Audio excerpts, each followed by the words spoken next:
served as a member of the Board of Governors since taking office on May 25th, 2012 to fill an unexpired term, and he was reappointed to the board in June of 2014 for a term ending in January of 2028. Prior to his appointment to the board, Mr. Powell was a visiting scholar at the Bipartisan Policy Center in Washington, D.C., where he focused on federal and state fiscal issues. From 1997 to 2005, he was a partner at the Carlyle Group. He served as an assistant secretary and as an undersecretary of the U.S. Department of the Treasury under President George H.W. Bush, with responsibility for policy on financial institutions, the Treasury debt market, and related areas. And prior to joining the Bush administration, he worked as a lawyer and investment banker in New York City. In addition to service on corporate boards, Mr. Powell has served on charitable and educational institutional boards, including the Bentheim Center for Finance at Princeton University and the Nature Conservancy of Washington, D.C. and Maryland. And of course, among his many other professional engagements, he has been a strong and consistent supporter of the National Association for Business Economics. And we are very grateful for that engagement. So because of that, we are very pleased to be presenting him today with the Adam Smith Award. The Adam Smith Award is NABE's highest honor, and it was named for the 18th century Scottish philosopher and economist whose ideas about economics led to the growth of modern capitalism. And this award has been given annually by NABE since 1982. And it is essentially, as one of my colleagues said to me, this is our Hall of Fame.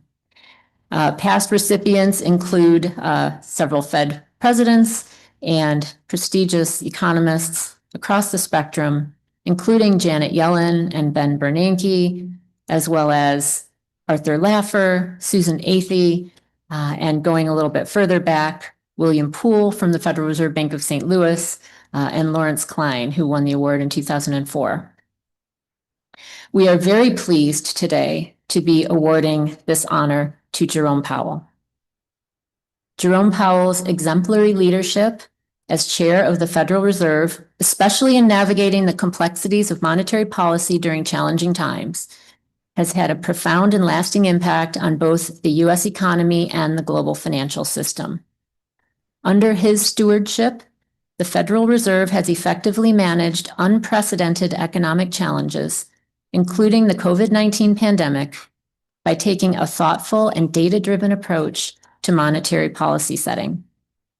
His decisive actions to support economic recovery, promote financial stability, and ensure a resilient financial system have demonstrated an unwavering commitment to U.S. economic growth and well-being. The strength of his leadership has also earned him the respect of policymakers, economists, and business leaders worldwide. His work, particularly in the areas of monetary policy, financial regulation, and economic resilience, absolutely align with the ideals of the Adam Smith Award. He has consistently applied foundational economic principles to address real-world challenges, upholding the Federal Reserve's high standards of sound economic management and transparent policymaking in the process. So with that, I am very pleased to welcome to the stage Chair Jerome Powell. Thank you.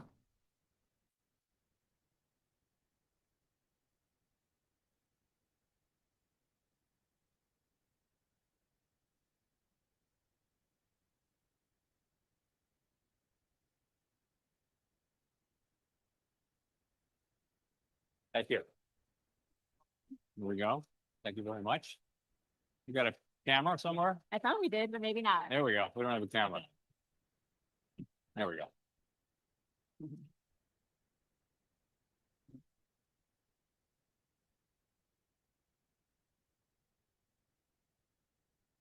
Thank you. Thank you so much.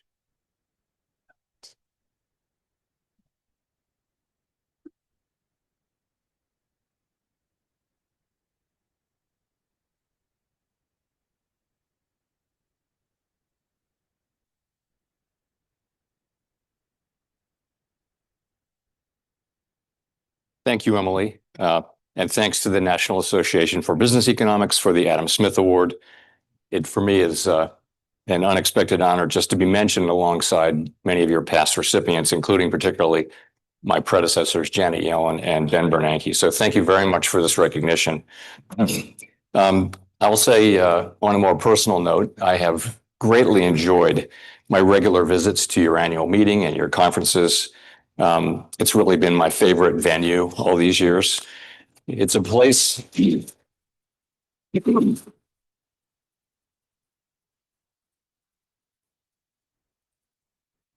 This is a place where we can talk about economic issues and not worry that someone's eyes might glaze over. I also appreciate the warm welcome I've always received here. And putting Fed staff aside for a minute, I can't think of a more lovable group of econ nerds anywhere.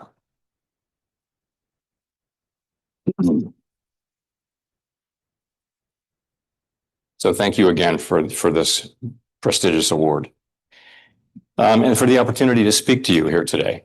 So, as we all know, monetary policy is more effective when the public understands what the Federal Reserve does and why. With that in mind, I hope to enhance understanding of one of the more arcane and technical aspects of monetary policy, the Federal Reserve's balance sheet. A colleague recently compared this topic to a trip to the dentist, but I found that comparison somewhat unfair to dentists. So today I'll discuss the essential role that our balance sheet played during the pandemic, along with some lessons learned. I'll then review our ample reserves implementation framework and the progress we've made toward normalizing the size of our balance sheet. And I'll conclude with some brief remarks on the economic outlook. So, one of the primary purposes of a central bank is to provide the monetary foundation for the financial system and the broader economy. This foundation is made of central bank liabilities. On the Fed's balance sheet, the liability side of the ledger totaled $6.5 trillion as of October 8, and three categories account for roughly 95% of the total. First, Federal Reserve notes, that is physical currency, totaled $2.4 trillion. Second, reserves, funds held by depository institutions at Federal Reserve banks, totaled $3 trillion. These deposits allow commercial banks to make and receive payments and meet regulatory requirements. Reserves are the safest and most liquid asset in the financial system, and only the Fed can create them. The adequate provision of reserves is essential to the safety and soundness of our banking system, the resilience and efficiency of our payment system, and ultimately the stability of our economy. Third is the Treasury General Account, or TGA, currently at about $800 billion, which is essentially the checking account for the federal government. When the Treasury makes or receives payments, those flows affect dollar for dollar the supply of reserves or other liabilities in the system. The asset side of our ledger consists almost entirely of securities, including $4.2 trillion of U.S. Treasury securities and $2.1 trillion of government-guaranteed agency mortgage-backed securities, or MBS. When we add reserves to the system, we generally do so by purchasing Treasury securities in the open market and crediting the reserve accounts of the banks involved in the transaction with the seller. This process effectively transforms securities held by the public into reserves, but does not change the total amount of government liabilities held by the public. So, the Fed's balance sheet serves as a critical policy tool, especially when the policy rate is constrained by the effective lower bound, or ELB. When COVID-19 struck in March 2020, the economy came to a near standstill and financial markets seized up, threatening to transform a public health crisis into a severe, prolonged economic downturn. In response, we established a number of emergency liquidity facilities. Those programs, supported at the time by Congress and the administration, provided critical support to markets and were remarkably effective in restoring confidence and stability. At their peak in July 2020, loans from these facilities totaled just over $200 billion. Most of these loans were quickly unwound as conditions stabilized. At the same time, the market for U.S. Treasury securities, normally the deepest and most liquid market in the world and the bedrock of the global financial system, was under extraordinary pressure and on the verge of collapse. We used large-scale purchases of securities to restore functionality to the Treasury market. Faced with unprecedented market dysfunction, the Fed purchased Treasury and agency securities at an extraordinary pace in March and April of 2020. These purchases supported the flow of credit to households and businesses and fostered more accommodative financial conditions to support the recovery of the economy when it ultimately came. This source of policy accommodation was particularly important as we had already lowered the federal funds rate close to zero and expected that it would remain there for some time. By June 2020, we slowed our purchase pace to a still substantial $120 billion per month. And in December of 2020, as the economic outlook remained highly uncertain, the FOMC said that we expected to maintain that pace of purchases until substantial further progress has been made toward the committee's maximum employment and price stability goals. That guidance provided assurance that the Fed would not prematurely withdraw support while the economic recovery remained fragile amid unprecedented conditions. And we maintained that pace of asset purchases through October 2021. By then, it had become apparent that elevated inflation was not likely to go away without a strong monetary response. At our meeting in November 2021, we announced a phase out of our purchases. And at our next meeting in December, we doubled the pace of that taper and said that asset purchases would conclude by mid-March of 2022. Over the entire period of purchases, our securities holdings increased by $4.6 trillion. So a number of observers have raised questions, fairly enough, about the size and composition of asset purchases during the pandemic recovery. Throughout 2020 and 21, the economy continued to face significant challenges as successive waves of COVID caused widespread disruption and loss. During that tumultuous period, we continued to purchase in order to avoid a sharp, unwelcome tightening of financial conditions at a time when the economy still appeared to be highly vulnerable. Our thinking was informed by recent episodes in which signals about reducing the balance sheet had triggered significant tightening in financial conditions. And we were thinking of the events of December 2018, as well as the 2013 taper tantrum. Regarding the composition of our purchases, some have questioned the inclusion of agency MBS purchases given the strong housing market during the pandemic recovery. Outside of purchases aimed specifically at market functioning, MBS purchases are primarily intended, like our purchases of Treasury securities, to ease broader financial conditions when the policy rate is constrained by the effective lower bound. The extent to which these MBS purchases disproportionately affected housing market conditions during that period is challenging to determine. Many factors affect the mortgage market, and many factors beyond the mortgage market affect supply and demand in the broader housing market. With the clarity of hindsight, we could have, and perhaps should have, stopped asset purchases sooner. Our real-time decisions were intended to serve as insurance against downside risks. We knew that we could unwind purchases relatively quickly once we ended them, which is exactly what we did. Research and experience tell us that asset purchases affect the economy through expectations regarding the future size and duration of our balance sheet, so that when we announced our taper, market participants began pricing in its effects, pulling forward the tightening in financial conditions. Stopping sooner could have made some difference, but not likely enough to fundamentally alter the trajectory of the economy. Nonetheless, our experience since 2020 does suggest that we can be more nimble in our use of the balance sheet and more confident that our communications will foster appropriate expectations among market participants, given their growing experience with these tools. Some have also argued that we could have better explained the purpose of asset purchases in real time. There's always room for improved communication, but I believe our statements were reasonably clear about our objectives, which were to support and then sustain smooth market functioning and to help foster accommodative financial conditions. Over time, the relative importance of those objectives evolved with economic conditions, but the objectives were never in conflict. So at the time, this issue appeared to be a distinction without much of a difference. That's not always the case, of course. For example, the March 2023 banking stress led to a sizable increase in our balance sheet through lending operations. We clearly differentiated these financial stability operations from our monetary policy stance. Indeed, we continued to raise the policy rate through that time. Turning to my second topic,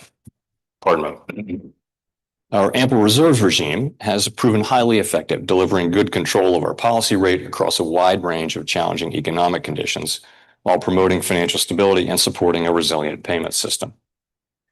In this framework, an ample supply of reserves ensures adequate liquidity in the banking system, and control of our policy rate is achieved through the setting of our administered rates, interest on reserve balances, and the overnight repurchase rate. Reverse repo rate, rather. This approach allows us to maintain rate control independently of the size of our balance sheet. And that's important given large unpredictable swings in liquidity demand from the private sector and significant fluctuations in the autonomous factors affecting reserve supply, such as the TGA. This framework has proved resilient whether the balance sheet is shrinking or growing. Since June 2022, we've reduced the size of our balance sheet by $2.2 trillion, from 35% to just under 22% of GDP, while maintaining effective interest rate control. Our long-stated plan is to stop balance sheet runoff when reserves are somewhat above the level we judge consistent with ample reserves conditions. We may approach that point in coming months, and we are closely monitoring a wide range of indicators to inform this decision. Some signs have begun to emerge that liquidity conditions are gradually tightening, including a general firming of repo rates, along with more noticeable but temporary pressures on selected dates.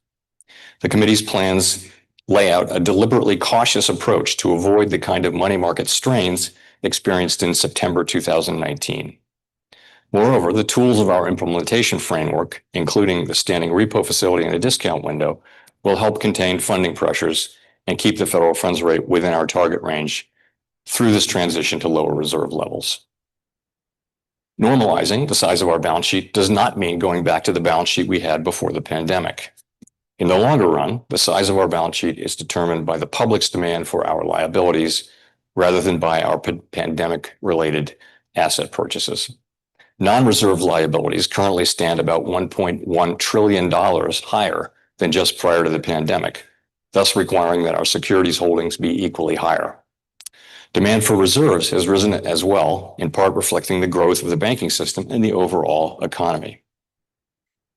Regarding the composition of our securities portfolio, relative to the outstanding universe of Treasury securities, our portfolio is currently overweight longer-term securities and underweight shorter-term securities. The longer-run composition will be a topic of committee discussion. Transition to our desired composition will occur gradually and predictably, giving market participants time to adjust and minimizing the risk of market disruption. Consistent with our longstanding guidance, we aim for a portfolio consisting primarily of Treasury securities over the longer run. Some have questioned whether the interest we pay on reserves is costly to taxpayers. In fact, that is not the case. The Fed earns interest income from Treasury securities that back reserves. Most of the time, our interest earnings from Treasury holdings more than cover the interest paid on reserves, generating significant remittances to the Treasury. By law, we remit all profits to the Treasury after covering expenses. And since 2008, even after accounting for the recent period of negative net income, our total remittances to Treasury have totaled more than $900 billion. While our net interest income has temporarily been negative due to the rapid rise in policy rates to control inflation, this is highly unusual. Our net income will soon turn positive again, as it typically has been throughout our history. Of course, having negative net income has no bearing at all on our ability to conduct monetary policy or meet our financial obligations. If our ability to pay interest on reserves and other liabilities were eliminated, the Fed would lose control over rates. The stance of monetary policy would no longer be appropriately calibrated to economic conditions and would push the economy away from our employment and price stability goals. To restore rate control, large sales of securities over a short period of time would be needed to shrink our balance sheet and the quantity of reserves in the system. The volume and speed of these sales could strain Treasury market functioning and compromise financial stability. Market participants would need to absorb the sales of Treasury securities and agency MBS, which would put upward pressure on the entire yield curve, raising borrowing costs for the Treasury and private sector. Even after that volatile and disruptive process, the banking system would be less resilient and more vulnerable to liquidity shocks. The bottom line is that our ample reserves regime has proven remarkably effective for implementing monetary policy and supporting economic and financial stability. So I will close with a brief discussion of the economy and the outlook for monetary policy. Although some important government data have been delayed due to the shutdown, we routinely review a wide variety of public and private sector data that have remained available. We also maintain a nationwide network of contacts through the reserve banks who provide valuable insights, which will be summarized in tomorrow's beige book. Based on the data we do have, it's fair to say that the outlook for employment and inflation does not appear to have changed much since our September meeting 4 weeks ago. Data available prior to the shutdown, however, show that growth in economic activity may be on a somewhat firmer trajectory than expected. While the unemployment rate remained low through August, payroll gains have slowed sharply, likely in part due to a decline in labor force growth due to lower immigration and lower labor force participation. In this less dynamic and somewhat softer labor market, the downside risks to employment appear to have risen. While official employment data for September are delayed, available evidence suggests that both layoffs and hiring remain low, and that both households' perceptions of job availability and firms' perceptions of hiring difficulty continue their downward trajectories. Meanwhile, 12-month core PCE inflation was 2.9% in August, up slightly from earlier this year, as rising core goods inflation has outpaced continued disinflation in housing services. Available data and surveys continue to show that goods price increases primarily reflect tariffs rather than broader inflationary pressures. Consistent with these effects, near-term inflation expectations have generally increased this year, while most longer-term expectation measures remain aligned with our 2% goal. Rising downside risks to employment have shifted our assessment of the balance of risks. As a result, we judged it appropriate to take another step toward a more neutral policy stance at our September meeting. There is no risk-free path for policy as we navigate the tension between our employment and inflation goals. This challenge was evident in the dispersion of committee participants' projections at the September meeting. And I'll stress again that these projections should be understood as representing a range of potential outcomes whose probabilities evolve as new information informs our meeting-by-meeting approach to policymaking. We'll set policy based on the evolution of the economic outlook and the balance of risks rather than following a predetermined path. And with that, thank you again for this wonderful award and for inviting me here today. I look forward to our discussion. Thank you.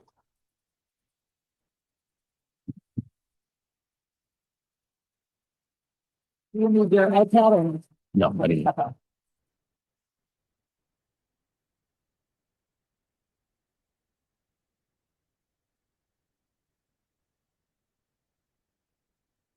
Thank you, Chair Powell, for the excellent remarks in the Adam Smith address. And we will have about half an hour for questions. So Sounds like a long should have time. talked longer.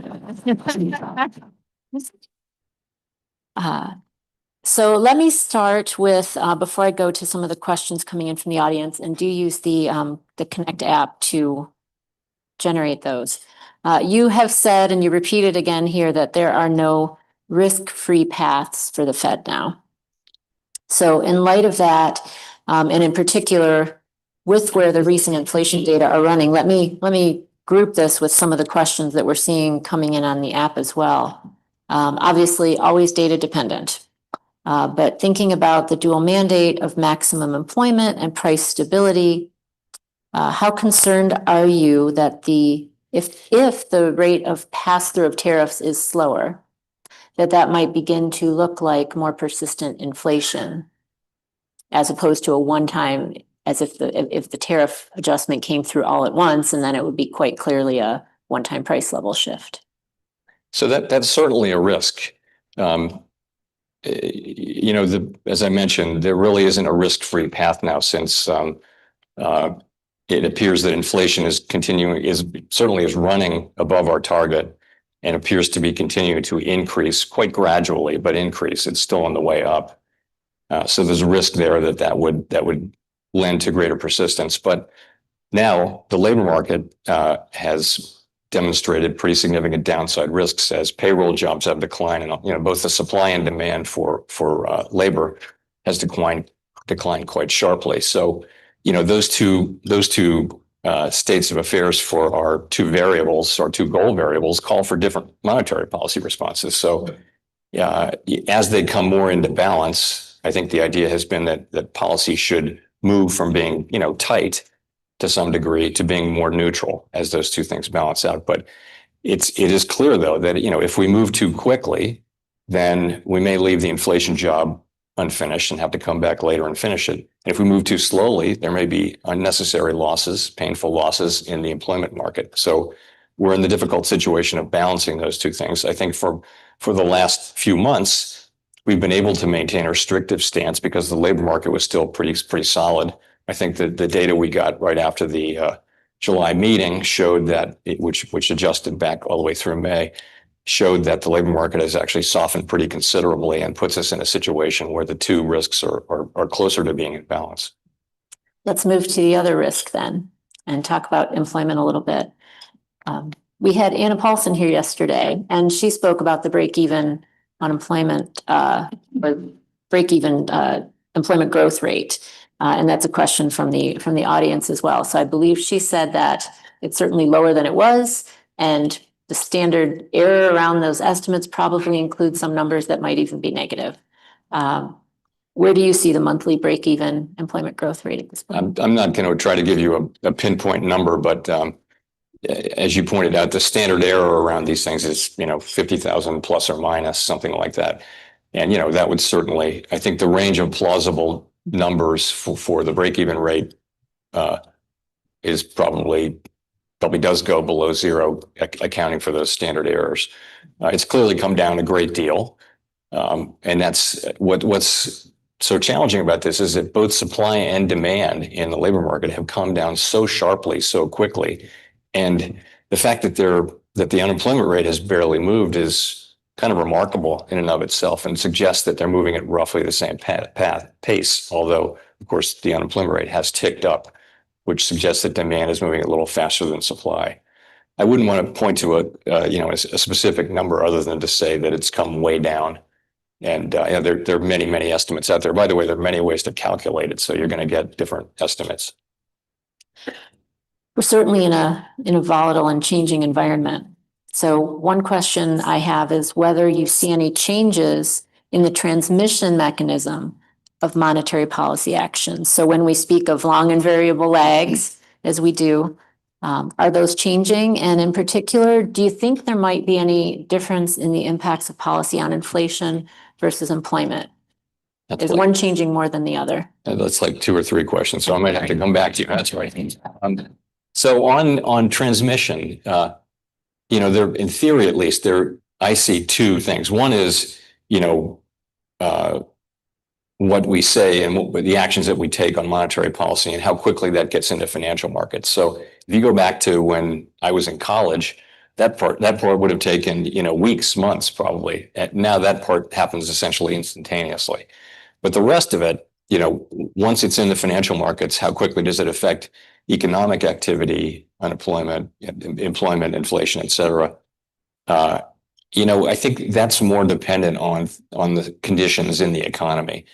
For example, if you take the group of people who had extremely low rate mortgages, right? And even so, if you can cut rates, but they're a long way down, and they're sort of in a place where it's going to be expensive to take out a much higher rate mortgage, even assuming significant numbers of cuts. So that has probably blunted the transmission of lower rates into that part of the economy. But overall, I think it still works the way we think it works, which is, long and variable lags means a lot of uncertainty about how it's being affected. I think the last part of your question, the lore has been that inflation and employment come later. The first decisions are purchasing decisions, hiring decisions, and things. Well, purchasing decisions, can be affected probably more quickly, but then those would eventually affect employment and inflation. So longer lags are when the research generally shows longer and longer lags for employment and inflation. And I guess the variable part of that comment does give us a bit of cover. A lot of uncertainty. So you spoke about the adjustments or the challenges that you're facing with some government data not currently being published. Beyond the headline unemployment rate, which we're not going to see right away, what other labor market indicators are you monitoring most closely to gauge that side of the mandate? So I think everyone's looking at the same non-government data. So there's a set of non-government data around, or non-federal government data around labor markets. For example, state level unemployment, claim reports. You can add those up and get a pretty decent estimate. And that's a really good one. There's also ADP has its data and employment. So in the employment space, there's some plausible data. I will say generally the private data, the alternative data that we look at is better used as a supplement for the underlying governmental data, which is the gold standard. And it won't be as effective as the main course as it would have been as a supplement. So we don't expect that we'd be able to replace the data we're not getting. So I think in job, in employment space, there's some pretty good substitutes, less so in inflation space, and in economic activity space. And also they're just, there are different private data providers use different universes and different levels of rigor in their data analysis. So, we're looking at lots of things, and we're going to make our decisions according to the FOMC schedule. But I think it will be a lot better once we start getting, for example, the September employment report is going to be a very important report, and we're not on track to have that. There would still be time for us to get that. We will get, of course, the September inflation, the CPI and PPI reports. So that's a positive. But we don't comment on fiscal matters, but from our standpoint, we'll start to miss that data, and particularly the October data. If this goes on for a while, they won't be collecting it, and it could become more challenging. You used the term gold standard, and you didn't mean it in this context, but I'm going to pivot here because there's a question from the audience that's getting a lot of upvotes. So one of your predecessors, Alan Greenspan, used to view the price of gold as an indicator of inflation risk. So in that context, how do you view the rally that we've seen in gold? And if you want to throw in Bitcoin, you can comment on that too. I'm not going to comment on any particular asset price, including that one.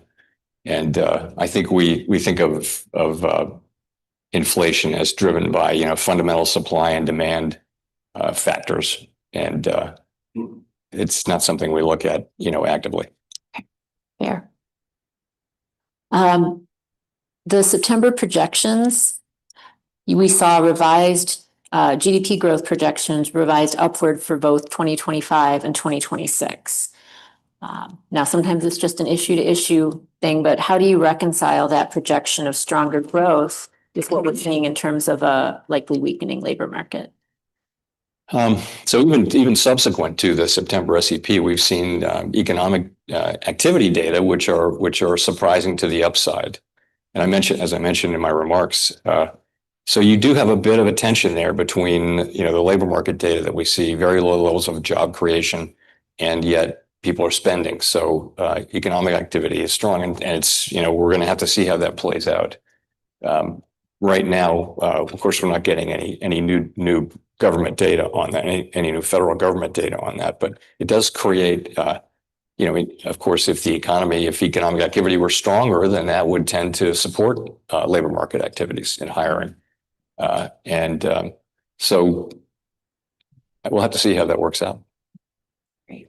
Another topic that has permeated the conference over the last 2 days has been AI. So as the Federal Reserve, like all of us, grapple with the implications of generative AI, what plans are in place to assess its long-term impact on productivity, implications for labor markets, and overall economic stability? And does that present any new risks to monetary policy or financial stability? So you're right. We're doing what other people are doing, which is reading all the things that, so many researchers are working on AI now. It's just amazing. And so we follow all of that. We also have people at the Fed who are doing lots and lots of research on AI.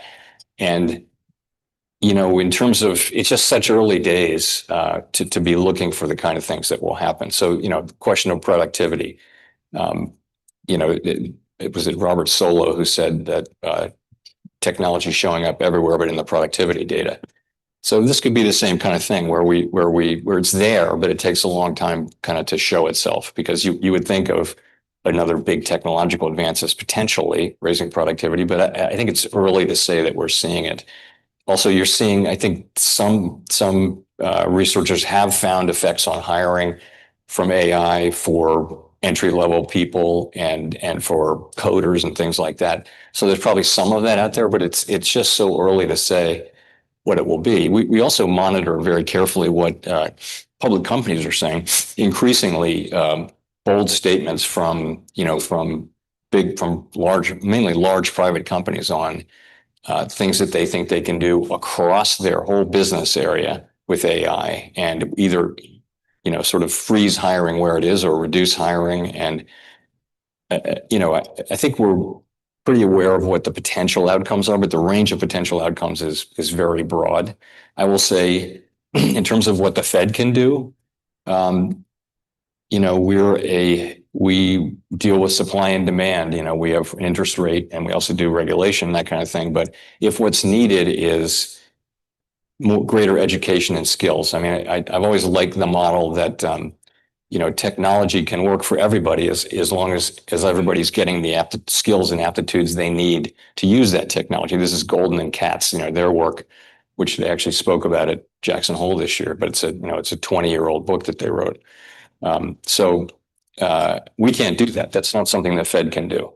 We also can't address the potential societal disruptions that could happen, potentially, if there's really significant job loss. So there are a lot of, we're the least of it. There are potentially really significant implications for people in the labor force. And I think we're all speculating about what those might be, but it's only the beginning of this story. Yeah. Looking at some of the other questions that are getting upvoted, and you can get as far into the weeds as you want, but this is where people want to go. So let me try this one. As you think of the appropriate level of reserves in the system, what indicators are most important? Is it the price of money, so repo levels, or the volume of borrowings from the Fed, like the discount window, and so on? So we have a nice spider chart and 5 main indicators, one of which is sort of repo levels. And I think overall what they're showing is that we're still at ample reserves. Abundant reserves. We're still at abundant reserves, meaning above our goal of ample reserves, a little bit above ample reserves. So, but you're starting to see a little bit of tightening in money market conditions, particularly repo rates have moved up. And those are the things we're going to be watching. So we think we're still at abundant, and we're, the pace of runoff is now very, very slow. So we're going to be watching all those factors very carefully. We're not so far away now, but there's a ways to go. I think we're not going to get away without addressing this one. So I'll try to, again, group some of these together. First, there's definitely appreciation from the audience, your ability to try to remain above the political fray. And I think also, and as in your remarks, you said gradually and predictably, and that sounds really nice right about now. But with that ongoing scrutiny of the policy decisions of the Fed, what measures is the Federal Reserve taking, and are you taking, to ensure and demonstrate the continued independence in setting monetary policy?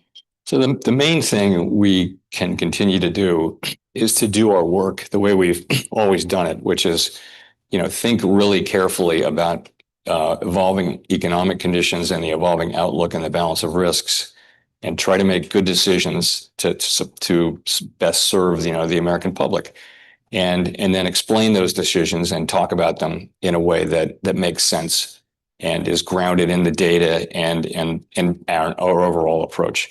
I think we're going to keep doing that. And as long as we're doing that, people will be able to tell. If we start doing something else, I think people will be able to tell that too. But that's just not something we're ever going to do.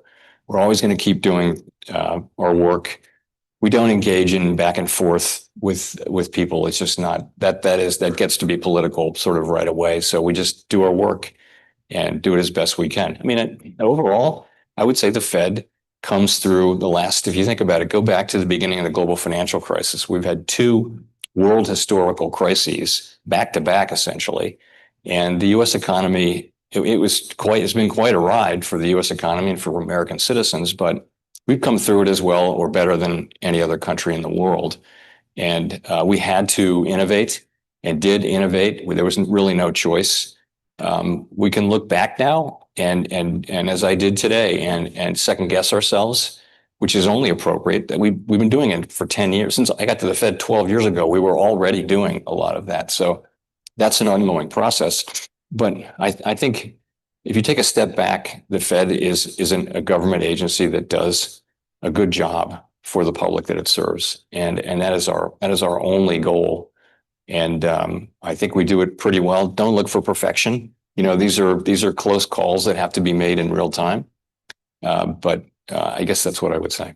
It's fantastic. And in that context, then internally to the FOMC, how important is it that you have consensus on it? I mean, we're economists. We understand the value of spirited debate, and but is that important in terms of communicating the results and the decisions of the committee? I mean, consensus is great, but I mean, the most important thing of all is to get it right.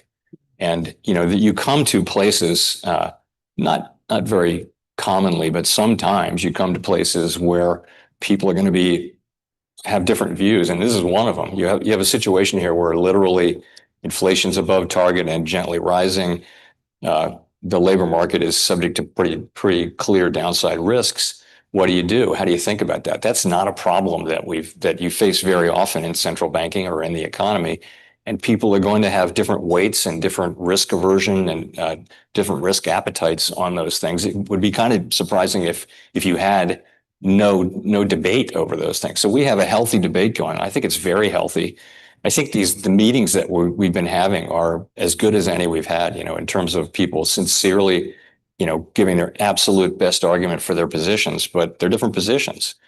That's, I mean, when I was an investor, I always felt like the most dangerous thing is if everybody agreed on something, because you need someone to come in and try to explain why this is a terrible idea. Hopefully somebody really smart. And that would give you the ability to really test your thinking. So I think that's a healthy discussion that we're having right now. And I'm not at all surprised that we have people across the board. I do think we also, as an institution, do try to come together around you know, a central answer. And that's, of course, part of what I try to do is you know, find an answer that will attract as much support as possible. Absolutely. I know you probably won't want to comment in great detail on global conditions, but there are a few questions around that and what that implies for U.S. monetary policy, and also just looking at the interest rate differentials between the U.S. and other advanced economies, and how long that could persist, and is there a risk there? Sorry, the interest rate differentials between the U.S. and other advanced economies. Yeah, I mean, you know, we set interest rates according to, you know, the place where our economy is domestically, you know, taking into account the international aspects of our economy. So again, it's not surprising. I mean, you could name many factors, but, you know, for example, tariffs are clearly more disinflationary for countries that are subjected to them, and they're more, I won't say heavily inflationary, but there's some inflationary pass through to consumers from countries that are putting tariffs on. So there's a very different monetary policy response potentially just in that. So, you know, I think we need to set, as every other central bank does, they're setting rates in their whatever their, you know, remit is geographically, and they're going to be different answers. It's not unusual. So we have a large number of young economists in the audience today. Could you talk a little bit about, as we look back, and, you know, it's a momentous award, it's a nice time to reflect. If you looked back on your early career and your early goals, how do you think that young Jerome Powell would view where Jerome Powell is sitting today as Chair of the Federal Reserve. Surprised. No, I would say, so what I would tell young economists is you've chosen a great profession, a tremendous profession. You know, you're getting the tools to analyze public policy and what works and what doesn't work and what should be expected to work and wouldn't and why. And also what's the state of the economy. And guess what? It's not just hard, it's basically impossible. But it's a very, very difficult thing, but it yields itself up over time. And, you know, it's just an incredibly important subject that carries the capability to do really good things for the general public, who may not feel great gratitude toward economists, but sometimes. But no, it's really important. You've made a great choice, and I would say wish you the best of luck. Thank you. Agree. Okay, we'll do a little bit of a lightning round here. We have about 5 minutes left, so I'll ask a bunch of questions that you may not want to get into great detail on anyway. Yeah. Some of these are pretty straightforward, but so we talked quite a bit about labor markets, but we have not specifically asked the question about the effect of immigration policies on labor supply.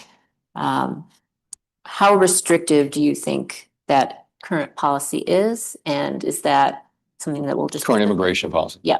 Yeah. Let me start by saying that we don't have a view on immigration. It's not our job to have a view. So we take that as completely, it is what it is. We take it as it arrives. More, I'd say, a stronger policy than most people had expected. You know, we've seen very sharp decline in growth of the labor force and in people entering the country, and yeah, I think you're only beginning to see the strength of that policy too. There's more expulsions; those are rising, and that kind of thing. So yeah, that's a big economic factor. So that will mean fewer people to work. You have anecdotal evidence of industries that are just having a hard time finding people. You don't see it in wages or anything like that at this point. You don't see, at least in the aggregate, you don't. But yeah, it's going to be a really important economic fact because that's new people who come into the workforce. They create their supply, but they also create demand. They create their own demand, and again, from our standpoint, we're just our job is to achieve maximum employment or maximum sustainable employment. And that will depend both on the supply of workers and the demand for workers. Back to the balance sheet, some questions. Again, I'll kind of try to group these together around mortgage-backed securities and housing affordability.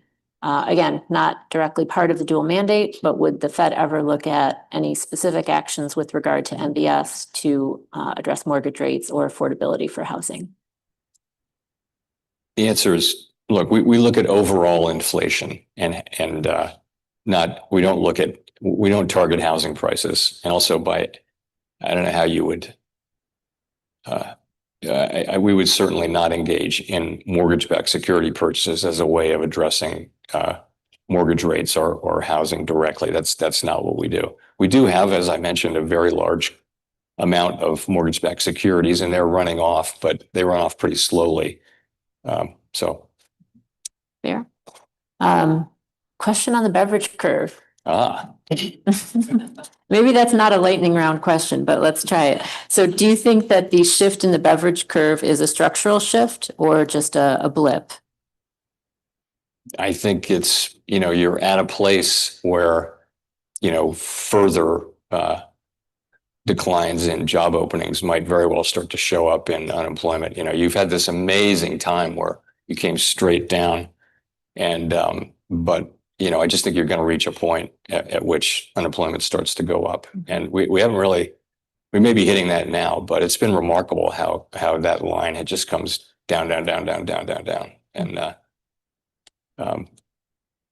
which has been really a great part of the recovery.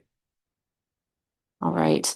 Well, we have just a couple minutes left. I think we'll we'll end with maybe another sort of philosophical question. Michael Barr spoke to the policy conference in 2024, I believe it was, and he gave some advice to economists. What would your advice be to the economists in the room in terms of how we can best serve the challenges that are facing us collectively in this moment? I'm inclined to say, keep your heads up. You know, it's a time when people are challenging expertise, and I think it's a distinguished profession. It's a very high order profession, and you should be proud of your work and keep at it. Ultimately, we're learning about how the economy works and how society works. Our understanding is so basic and so uncertain, really, still after all these years. But, you got to think we're making some progress and doing some good, and imposing sort of an analytical framework around the kind of decisions people make about the economy. So I just want to give you a vote of support and say, keep at it. And likewise, NABE supports you. Are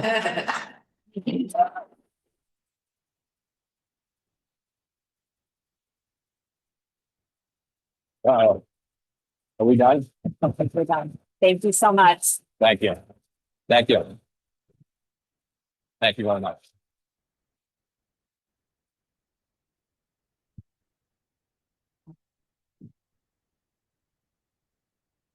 Thanks. Yes.